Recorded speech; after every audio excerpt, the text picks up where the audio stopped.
I have to be honest, I wasn't entirely surprised when I saw this. Tom Brady just looked miserable this year. He did not look like he enjoyed football. And I do think, Tom, that there is just a time in people's lives where they get and they look at what they love or what they maybe loved in the past, and it becomes work. Mm-hmm. And when it's so much work and you're missing out on your kids' lives, your family's lives, your parents are aging, you just say, what am I doing this for anymore? It's time for me to move on. But I also understand it has to be such a difficult decision to make when it has been your entire life since you were probably, 6, 7 years old. Everything you have, literally everything you have, is in many ways thanks to the game. Everything that you probably have gathered since the age of 14. So whether it be spouse, children, homes, professional success, everything was gathered previous. But I think one cool thing about Brady is, even as he's collected all those things, and even as we've seen him kind of luxuriate in the tub of celebrity over the last few years and chase the brand and advance the brand in the way he didn't do here, he remains rooted in being human and being a human being and appreciating the places that he came from and the gratefulness that he shows for all of it, which he just exhibited right there. Thankfully, Phil, it was a nice Spartan explanation that barely took a minute. It wasn't overly, maudlin, and it wasn't overly produced. And it stands in stark contrast to some of the stuff we've seen in the last few years that do cash in on things. So to me, that's the essence of the guy. You're right. And I think he showed his humanity in that short video there. I'll be honest, my initial reaction was, man, I really would have loved to see that guy play in San Francisco. See? Oh, Miami would have been a lot of fun too. Tom, are you sure? Are you sure? Because he can still play. So that, if I'm being honest, that was my initial reaction. But then I watched that video and I said, good for him. He's getting out with his health. He's getting out with more time to spend with his family, his kids, his parents. So for all of those reasons, you're happy for the guy because it's clear after, again, 30 plus years in the sport, the fire is out. Or it's at least dimmed to the point that he can make this decision. Yeah, it was probably the perfect way to announce his retirement because it was true, it was genuine, it was vulnerable, and I think it was the best way he possibly could have gone out. Well, athletes past and present wishing Brady the best. Newly retired J.J. Watt welcoming Brady to the club. Patrick Mahomes simply responding with several GOAT emojis. And Derek Jeter congratulating the 7-time champ as well. And then there's Brady's former teammate Matt Cassel, who tweeted, I would post a tribute to Tom, but did that last year. No more. Congrats on a great career, buddy. And let's bring in Matt Cassel now. Matt, what was your reaction? Were you surprised or did you kind of see this coming? Well, I saw it coming, but at the same time, I was working out this morning and all of a sudden my phone starts blowing up and I'm not that popular of a guy at 7:30 in the morning. And the next thing I know, I'm looking down, I'm like, oh, okay. So he officially retired again. But you know what? I'm excited for him. Obviously, the most decorated quarterback to ever play our game, and I got a front row seat to watch him in my first 4 years in the NFL with New England, and it was just an incredible masterclass in how to play the position, how to compose yourself, the leadership, the durability, the meticulous attention to detail, all those things. And I took so much of what I learned from Tom Brady as a mentor throughout my career. But I'm happy for him. I mean, after playing the game at such a high level for 23 years. And you didn't see that extreme drop off like you've seen from some of these older quarterbacks that hold on for so long. And we do know that he can still play. So that might be difficult, but it's time. It is. I mean, and you can only take so many hits. And now it's the next chapter of his life and he gets to go on and see his family and kind of create a new identity for himself. Everybody said it on this show so far. He still can play. So, Matt Cassel, is he really done? Do you believe that he is done for good? Never say never with Tommy. I mean, you never know. I mean, but at the end of the day, I think this is final, and it's a decision that's probably really difficult because, again, you go back to him, the competitor. He is the ultimate competitor, and that's the reason why he played until 25. And I was there in New England with Doug Flutie, who was 41, Vinny Testaverde, who was 42. And I remember them having this conversation and Tom saying at that point, even in his young career, saying, I'd love to play until I'm 45. And he achieved that. So he's achieved everything that anybody could possibly imagine at the quarterback position, including some of his own self-endeavors in which he wanted to go out and play until he was 45. And he accomplished that. Do you think he's done? Because, again, and then if he can still play, why retire now? Like, why be done for good now, Curran? There's the scales of appropriateness for him. how much do I love playing football? How much do I want to continue to find the next Everest to conquer? How much do I want to get back to see the top of the mountaintop that I've seen before 7 times? And how important is it for me right now to kind of mend my off-field situation? You mentioned his parents approaching 80 out in San Francisco. His kids are tweens. The oldest one, I believe, is 16 years old. Yeah, he'll be 16 in August. I looked today. His marriage has split apart, and his former wife is in Miami, and he's in Tampa, and the kids might be in Miami, and Jack might be up in New York, and the parents are in San Francisco. There's just a lot. And you'll see someone who's lost 15 pounds, as Clyde Christensen, an assistant coach with the Bucs, said, basically based on the trauma of the end of the marriage, and he needs to sort things out. So I think sorting things out is more important, Phil. The scale of that weighs more heavily than chasing another Super Bowl with whatever rookie running back you have next to you. Yeah, I believe him when he says he's done for good. I just look at the fact that he can still play.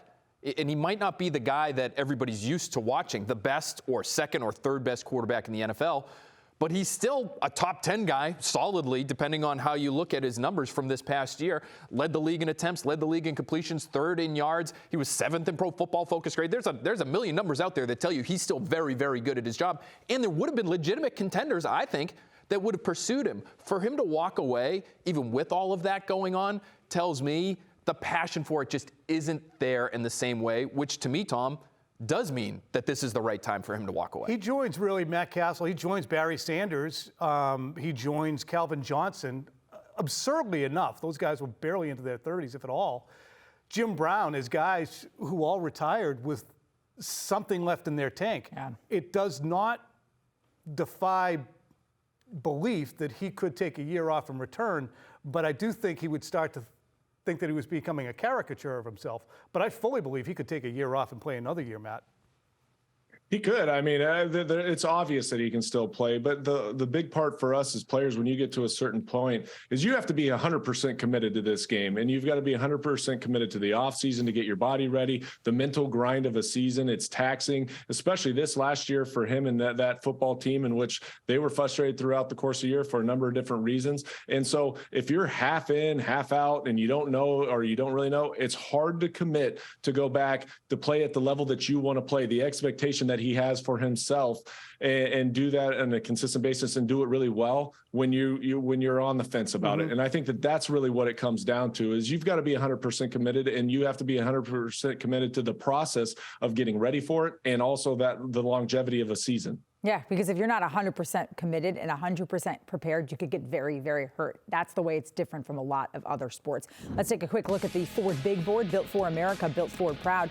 Brady, as Phil Perry just mentioned, likely would have had several suitors if he did not retire. Nearly 1/3 of the league has been linked to Brady this offseason, from realistic options like the 49ers and Raiders to more wishful thinking landing spots like your very own New England Patriots. Phil, you wrote about this today on NBCSportsBoston.com about why it was a surprise for some people, because there were teams that were probably set up, in particular, I think the San Francisco 49ers, for him to come in and maybe get number 8. And that would have been the storybook ending to his career, right? To go back to the team that he rooted for growing up as a kid in San Francisco in the Bay Area, and being surrounded by what is, in my opinion, the best complement of weapons in the NFL, with the best play caller in the NFL. And maybe you would have had to tweak some things with that Kyle Shanahan offense, guys, but you put him in that situation, a situation that Brock Purdy excelled in, even a diminished Tom Brady, even a Tom Brady who's just sort of sniffing the top 10 in the NFL at his position.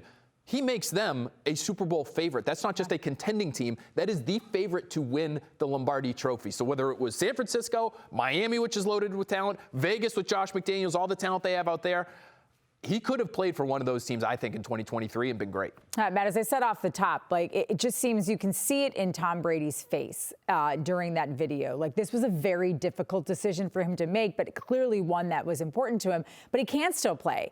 Like, how, when you have to retire, most normal people don't retire at 35, 40, 45 years old. How did you know when it was time to walk away from the game? And what is that process like? Because I don't think fans really appreciate how difficult it is to have a major chapter of your life be over before you're even really into midlife.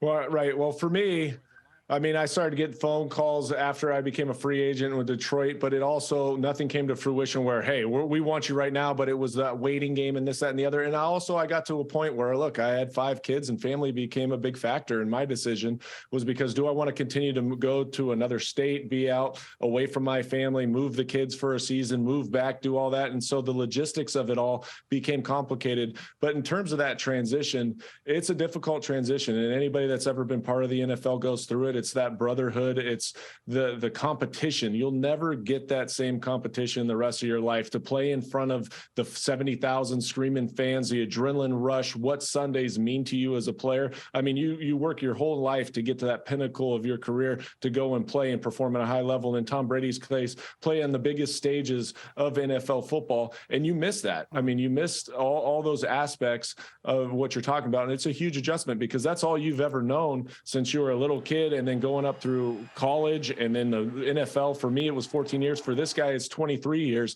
So that's going to be a major adjustment for Tom Brady as he moved forward. And it's something that you never really get over. You always miss, but at the same time, it's a way in which you can transition into another field and hopefully have success in something else. Yeah, well, it seems, unless he decides to turn down, what was it, 10 years, 365, 75, 85, an absurd amount of money to be a broadcaster for Fox. So it's not going to be the same on Sundays, Tom, but he'll be around football, allegedly. He'll be in the booth. Do you think he'll make a good analyst? Yeah, I think. Do you think he'll be as good as Matt Cassel? No, that's a high bar. Let's start slow. Thank you. I think he will leapfrog Zoe with no. Oh, come on. Come on. Who's playing? Here's what Tom Brady ought to do. If you're a golf fan, he needs to be Johnny Miller. He needs to be the guy who was on NBC on Sundays saying, that guy's choking, or this guy shouldn't have gone to that throwing coach, or this coach is making a mistake in game management. Nobody has a greater treasure trove of ability to dissect a game, understand what great coaches do, and understand what it takes to be excellent than him. And he's smart, and he's got a hell of a vocabulary, and I think he understands when to talk and when to shut up. Phil, it's a layup. You wrote about it. I think he's going to be great eventually. I don't know if it'll happen right away, and I don't think he'll ever be Johnny Miller. I just don't know if he has it in him to be that critical of other people. But as long as he does 2 things, to me it's 2 things. Bring some information to the table. You have this voluminous understanding of the game, the concepts that drive it, the players, the coaches. Share some of that with us as viewers and try. And that's all I'm looking for. Information and effort, Tom. I think half of the guys that are former players that do that job, are they putting in full effort? There's such a thing as good dead air, too. I'll give some right now to you, Trenni. Because we want to know, Matt, if you had, you have been doing this. I think you try pretty hard. I watch you on Sundays. You seem very well informed and well prepared. What advice would you give to Tom Brady as he enters the other side of the camera?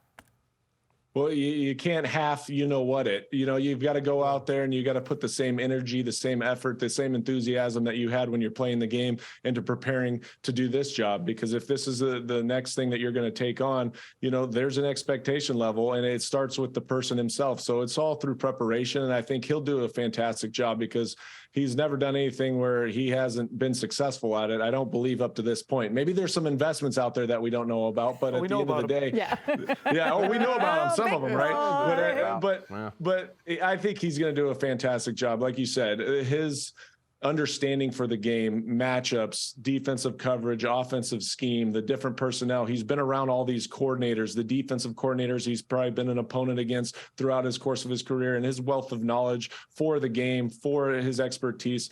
Hopefully he can just be able to go out and articulate that, which I think he'll have no problem doing. And then it's also who's going to be in the booth with them. If you've got a Jim Nantz with you, it makes it a little bit easier. Jim. Jimmy?